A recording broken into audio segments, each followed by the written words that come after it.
Hello అండి, నమస్తే. Welcome to my channel. ఈ వీడియోలో శివలింగానికి సంబంధించి మీకున్న డౌట్స్ అన్నీ కూడా ఈ వీడియోలో క్లియర్ చేస్తానండి. మనం ఇంట్లో శివలింగం పెట్టుకోవచ్చా పెట్టుకోకూడదా, ఒకవేళ పెట్టుకుంటే రోజు అభిషేకం చేయాలా, అభిషేకం ఆడవారు చేయవచ్చా లేదా, నాన్ వెజ్ తిన్న రోజున అభిషేకం చేయాలా వద్దా, స్వామివారికి అభిషేకం చేయడానికి రోజు మనం తలస్నానం చేయాలా, శివలింగానికి కుంకుమతో బొట్టు పెట్టవచ్చా, దేవుడి గది విడిగా లేనప్పుడు శివలింగం పెట్టుకోవచ్చా లేదా, సూతకంలో ఉన్నవారు శివలింగానికి పూజ చేయవచ్చా, ఇలాంటి ఎన్నో సందేహాలు ఈ వీడియోలో షేర్ చేస్తానండి. మాక్సిమం మీకున్న డౌట్స్ అన్నీ కూడా క్లియర్ అవ్వచ్చు. అందుకని వీడియోని ఎక్కడ కూడా స్కిప్ చేయకుండా చూసినట్లయితే మీకున్న డౌట్స్ అన్నీ కూడా క్లియర్ అవుతాయి. మీకున్న డౌట్ క్లియర్ అయితే ఒక లైక్ అయితే చేయండి. ఇంకా వీడియోని అయితే స్టార్ట్ చేసేద్దాం. శివుడు మనం కోరిన కోరికలు తీర్చే బోలా శంకరుడు. మనం శివుడిని లింగ రూపంలో పూజించుకుంటాము. సమస్త శక్తులన్నీ కూడా శివలింగంలోనే దాగి ఉన్నాయి. అలాంటి శివలింగాన్ని మనం ఇంట్లో పెట్టుకున్నట్లయితే సాక్షాత్తు ఆ శివుడే మన ఇంట్లో ఉన్నట్లు.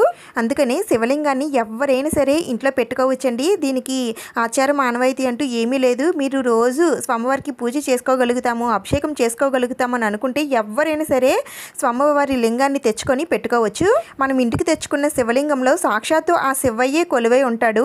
అయితే శివలింగాన్ని తెచ్చుకునేటప్పుడు ఎంత పరిమాణంలో అంటే ఎంత సైజులో తెచ్చుకోవాలని అంటే ఇంటి యజమాని బొట్టని వేలంత సైజులో మాత్రమే తెచ్చుకోవాలండి. దానికన్నా చిన్న తెచ్చుకున్నా పర్వాలేదు. అయితే ఏ లోహంతో ఉన్నటువంటి శివలింగాన్ని తెచ్చుకుంటే మంచిది అని అంటే బంగారంతో తయారు చేసినటువంటి శివలింగాన్ని ఇంట్లో పెట్టుకుంటే చాలా మంచిదండి. అయితే ఇలా అందరికీ కుదరదు కాబట్టి వెండిలో శివలింగాన్ని చేయించుకొని మీరు ఇంట్లో పెట్టుకోవచ్చండి. ఇది కూడా మాకు కుదరదండి అనుకుంటే ఎత్తడిలో కానీ రాగిలో కానీ మనం శివలింగాన్ని పెట్టుకోవచ్చు. స్ఫటికలింగం కూడా మనం ఇంట్లో పెట్టుకోవచ్చండి. ఇది గాజులా ఉంటుంది. నేను ఇక్కడ అభిషేకం చేస్తున్నాను కదండి, ఇదే స్ఫటికలింగం. అయితే వీటిలో ఒరిజినల్ డూప్లికేట్స్ చాలానే ఉంటాయండి. ఒరిజినల్ అయితే ఈ స్ఫటికలింగాన్ని పట్టుకుంటే చాలా చల్లగా ఉంటుందండి, అదే ఒరిజినల్ అని అర్థం.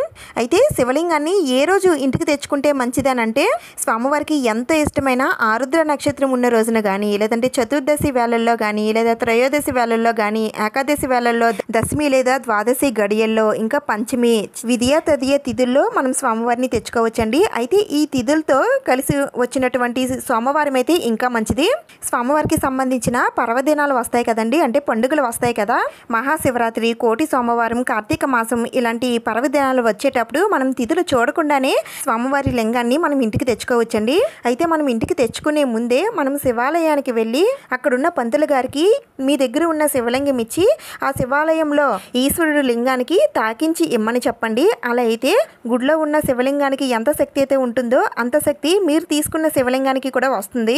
ఇప్పుడు ఈ శివలింగాన్ని మీరు ఇంటికి తీసుకుని వెళ్ళిన తర్వాత ద్వారబంధం దగ్గరే స్వామివారి లింగాన్ని పెట్టి, అలాగే మీ ఇంట్లో ఉన్న గౌరీదేవి అమ్మవారిని అంటే అన్నపూర్ణాదేవి అమ్మవారి విగ్రహాలు ఏవైనా ఉంటే ఆ విగ్రహాలు తీసుకొని వచ్చి స్వామివారితో కలపండి. ఇప్పుడు ఈ ఆది దంపతులకు హారతినిచ్చి ఇంట్లోకి తీసుకొని రండి. అంటే ఎవరైనా అతిథులు మన ఇంట్లోకి వస్తే సకల మర్యాదలు మనం చేస్తాం కదండి, అలానే దేవతామూర్తులకు కూడా మనం చేస్తే ఆ స్వామి అమ్మవార్లు ఎంతో సంతోషిస్తారు.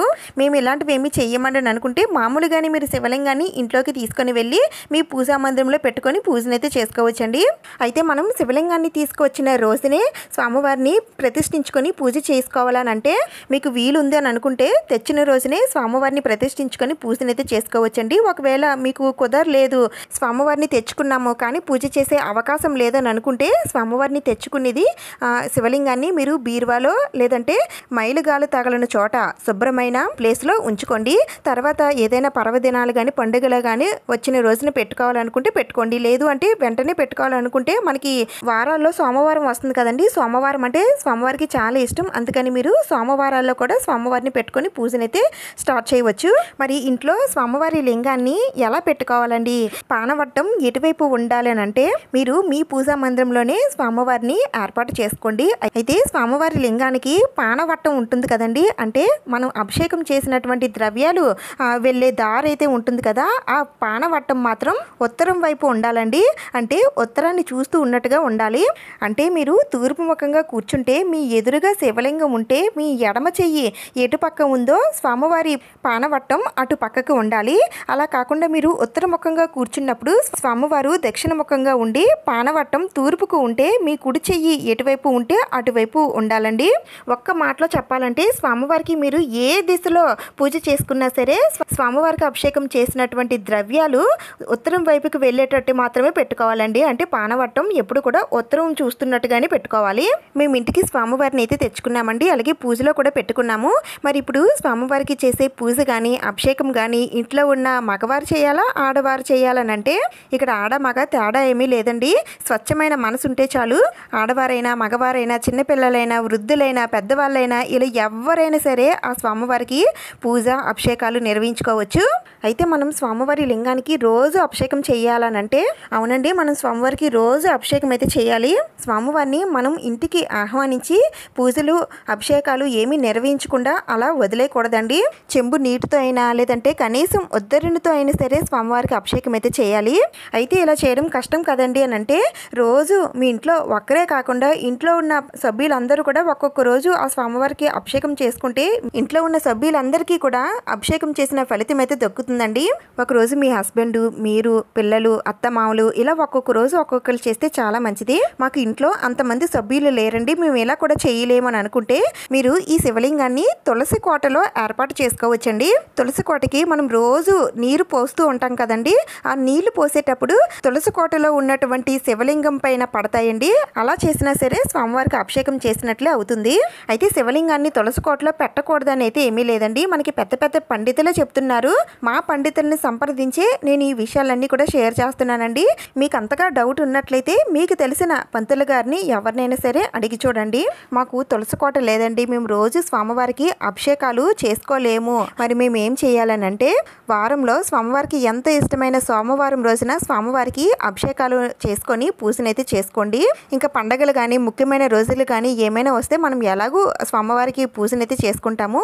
మరి మిగిలిన రోజుల్లో స్వామివారిని ఏం చేయాలని అంటే మీరు అభిషేకాలు చేయలేని రోజున శివలింగాన్ని నీటిలో పెట్టేయాలండి.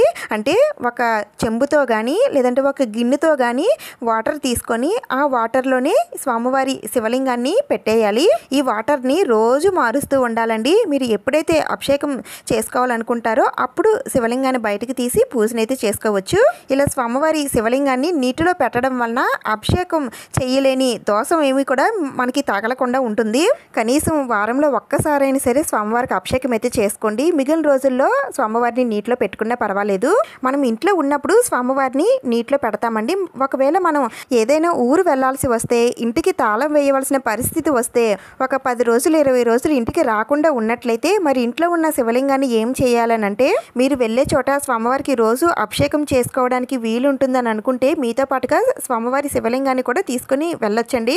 అలా మాకు వీలు పడదండి, మేము అక్కడ అభిషేకాలు అనేవి చేయలేము, మేము ఇంట్లోనే శివలింగాన్ని ఉంచుకుంటున్నాము, మరి రోజు పూజలు అవి చేయలేనప్పుడు శివలింగం అలా ఇంట్లో ఉండకూడదు కదా, మరి మేము ఏం చేయాలండి అని అంటే అలాంటప్పుడు మీరు ఊరికి వెళ్ళే ముందే శివలింగాన్ని బియ్యం డబ్బాలో పెట్టేసుకోవాలండి. అంటే ఉట్టు డబ్బాలో కాదు, బియ్యం నిండుగా ఉన్నటువంటి డబ్బాలో బియ్యం మధ్యలో స్వామివారి లింగాన్ని అయితే పెట్టేయండి. అంటే బయటికి లింగం కనిపించకుండా లోపలికి పెట్టేసుకోవాలి.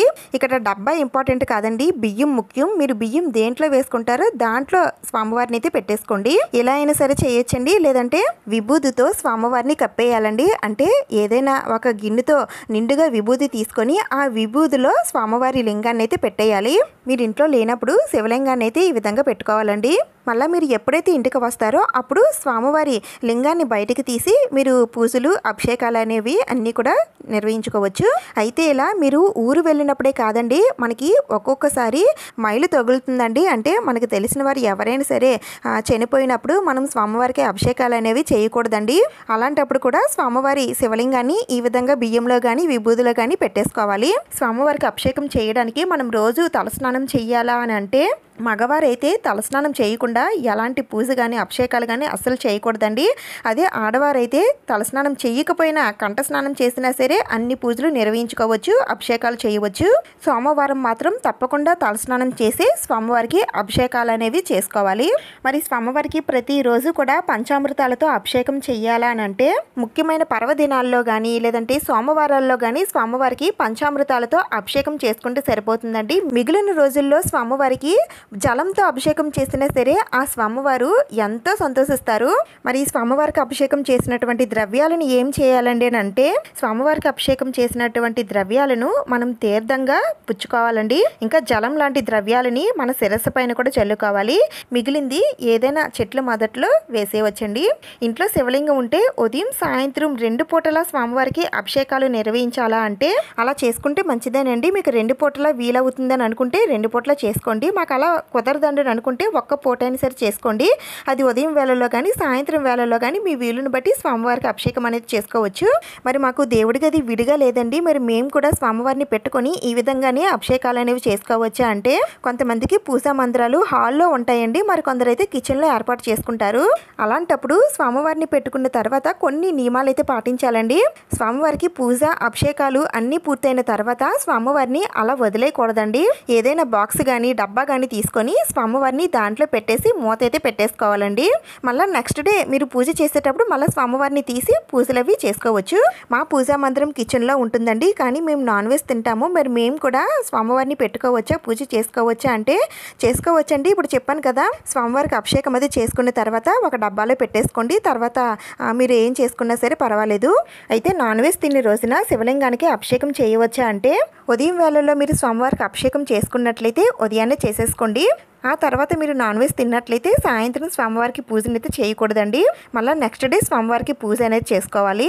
సూతకంలో ఉన్నవారు శివలింగానికి పూజ చేయవచ్చా అంటే కొంతమంది అయితే చెయ్యరండి. ఆ శివలింగాన్ని నేను ముందు చెప్పినట్టుగా బియ్యంలో కానీ లేదంటే విభూతిలో కానీ పెట్టేస్తారు. మైలంతా తీరిన తర్వాతే సముద్ర స్నానం చేసిన తర్వాత స్వామివారిని బయటకు తీసి స్వామివారికి పూజ అభిషేకాలన్నీ కూడా నిర్వహించుకుంటారు. మరి కొందరైతే 11 రోజులు కానీ 13 రోజులు కానీ ముగిసిన తర్వాత స్వామివారికి పంచామృతాలతో కాకుండా జలంతో అభిషేకం చేసి కొబ్బరికాయ అది కొట్టకుండా సింపుల్గా పూజ అనేది నిర్వహించుకుంటారండి. ఓన్లీ శివుడికే కాదండి, ఏ దేవతామూర్తులకైనా సరే ఈ విధంగానే చేసుకుంటారు. ముఖ్యంగా మీ ఇంటి ఆచారం ఎలా ఉంటుందో దాని ప్రకారంగా మీరు చేసుకోండి. మరి ఆడవారికి పీరియడ్స్ టైంలో ఎలా అండి, మరి స్వామివారికి పూజ ఆ టైంలో చేయడం కుదరదు కదా, మరి అలాంటప్పుడు ఏం చేయాలని అంటే మీ ఇంట్లో వారి చేత స్వామివారికి అభిషేకాలు అనేవి చేయించవచ్చండి. ఒకవేళ వారు చెయ్యరండి అంటే వాళ్ళ చేతే నీటిలో కానీ బియ్యంలో కానీ విభూతిలో కానీ స్వామివారి లింగాన్ని పెట్టించేయండి. ఎక్కువ మందికి ఉన్న సందేహం, స్వామివారి ఫోటోకి కానీ లేదా శివలింగానికి కానీ కుంకుమ పెట్టవచ్చా లేదా అంటే, ఈ సమస్త లోకాన్ని జీవరాశుల్ని కాపాడడం కోసమే ఆ స్వామివారు గొంతులో గరళాన్ని దాచుకుంటారండి. ఆ గరళం నుండి వచ్చే వేడిని ఆ స్వామివారికి మనం తగ్గించాలనంటే స్వామివారికి అభిషేకాలు చేస్తామండి. అలాగే చందనం స్వామివారికి పూయాలి. అలాగే చల్లదనాన్ని ఇచ్చే విభూతిని కూడా స్వామివారికి ధరింపజేయాలి. అయితే పసుపు కుంకుమ స్వామివారికి వేడిని తెప్పిస్తాయి కాబట్టి అందుకని కొంతమంది పసుపు కుంకుమలు అయితే పెట్టరండి. కానీ స్వామివారికి చందనం పెట్టిన తర్వాత చిన్న కుంకుమ బొట్టు అయితే పెట్టొచ్చండి. దీంట్లో తప్పేమీ లేదు. చిన్న కుంకుమ బొట్టు పెట్టచ్చు, పెద్దగా పెట్టకండి, చిన్నగా పెట్టుకున్నా పర్వాలేదు. ఎందుకంటే ఆ స్వామివారి సగ భాగాన్ని అమ్మవారికి ఇచ్చారు కాబట్టి అమ్మవారికి పెట్టినట్టుగా భావించి కుంకుమ బొట్టు అయితే పెట్టండి. పెద్ద పెద్ద ఆలయాల్లో ఉన్న శివలింగాలకి స్వామివారికి కుంకుమతో బొట్టు అయితే ధరింపజేస్తారండి. అలా పెట్టలేని వారు స్వామివారికి చందనంతో కానీ లేదంటే విభూతి కానీ స్వామివారికి ధరింపజేయండి. మరి కుంకుమ జలంతో స్వామివారికి అభిషేకం చేయవచ్చా అంటే చేయొచ్చండి. మరి స్వామివారికి రోజు అభిషేకం చేసుకుంటాం కదండి, మరి నైవేద్యాలు ఏం పెట్టాలండి అని అంటే పాలు కానీ పళ్ళు కానీ బెల్లం కానీ పటికే బెల్లం కానీ డ్రై ఫ్రూట్స్ కానీ ఎండు ఖర్జూరాలు కానీ ఇలా మీ దగ్గర ఏది ఉంటే రోజు కొద్ది కొద్దిగా పెట్టండి. ఇవి కుదరని పక్షంలో మనం వంట చేసుకుంటాం కదండి, రోజు అన్నం కూర పప్పు అన్నీ వండుకుంటాం కదా, ఆ వండినవే తొలికుండా అంటే వండిన వెంటనే కొద్దిగా తీసి స్వామివారికి నివేదన చేయాలండి. ఒకవేళ మీరు అన్నం ఒకటే వండారు, కూర ఏమీ వండలేదండి అని అంటే అన్నంలో కొద్దిగా నెయ్యి వేసి ఆ అన్నాన్ని స్వామివారికి నైవేద్యంగా పెట్టచ్చండి. లేదంటే ఆ అన్నంలోనే పెరుగు వేసి కూడా పెట్టచ్చండి. ఆ తర్వాత మాత్రమే మనం భోజనం అనేది చేయాలండి. ఇంక తర్వాత శివలింగం పెట్టుకుంటే నంది కూడా తప్పనిసరిగా పెట్టాలా అంటే శివయ్యని నందిని వేరు చేయకూడదండి. కనీసం వారి మధ్య నుంచి కూడా మనం వెళ్ళకూడదని అంటారు. శివయ్య ఎక్కడ ఉంటే అక్కడే ఈ నందీశ్వరుడు కూడా ఉంటాడు. ప్రతి క్షణం ఆ స్వామివారికి కాపలాగా ఉండి ఆ స్వామివారి దగ్గరికి ఎవరు వచ్చారో ముందుగా ఆ నందీశ్వరుడే శివుడికి చెబుతాడు. మన కోరికలు సైతం ఆ స్వామివారికి తెలియజేస్తాడు. అందుకని శివలింగంతో పాటుగా నందిని కూడా తప్పకుండా పెట్టుకోవాలండి. ఈ విధంగా శివలింగాన్ని ఇంట్లో పెట్టుకోవడం వలన నిత్యం శివలింగార్చన జరిగే ఇంట ఐశ్వర్యం సిద్ధిస్తుంది. భోగ భాగ్యాలతో సకల సంపదలు కలుగుతాయి. శివలింగం ఉన్న ఇంటికి శుభాలు చేకూరుతాయి. చేకూరుతాయి. కుటుంబం అంతా సంతోషంగా ఉంటుంది. తల్లిదండ్రులైనటువంటి ఆ శివపార్వతులు మన ఇంట్లోనే కొలువుదీరుతారు. శివలింగాన్ని ఇంట్లో పెట్టుకోవడం వలన అన్ని శుభ ఫలితాలు చేకూరుతాయండి. అందుకని మీరు పెట్టుకోవడానికి ప్రయత్నించండి. ఇవేనండి శివలింగానికి సంబంధించిన డౌట్స్ అన్నీ కూడా. ఇవన్నీ కూడా నా సొంతంగా అయితే ఏమీ చెప్పలేదండి. అన్నీ కూడా శివ పురాణం అలాగే లింగ పురాణములు ఉన్నటువంటివే, అలాగే పెద్ద పెద్ద పండితులు చెప్పినవే. ఇవన్నీ కూడా నేను పాటిస్తాను కాబట్టి మీకు చెప్పగలిగాను. ఇంకా మీకు ఏమైనా డౌట్స్ ఉంటే నన్ను కామెంట్స్లో అడగండి. నేను తప్పకుండా రిప్లై ఇవ్వడానికే ట్రై చేస్తాను. ఈ వీడియోతో మీకున్న డౌట్స్ అన్నీ కూడా క్లియర్ అయ్యాయని అనుకుంటున్నానండి. మీరేమనుకుంటున్నారో నాకు కామెంట్స్లో చెప్పండి. ఈ వీడియో మీకు యూజ్ అయ్యింది, నచ్చిందని అనిపిస్తే ప్లీజ్ తప్పకుండా లైక్ చేయండి, షేర్ చేయండి, సబ్స్క్రైబ్ చేసుకోండి. ఇంకొక మంచి వీడియోతో మళ్ళీ కలుద్దాం. Thank you for watching.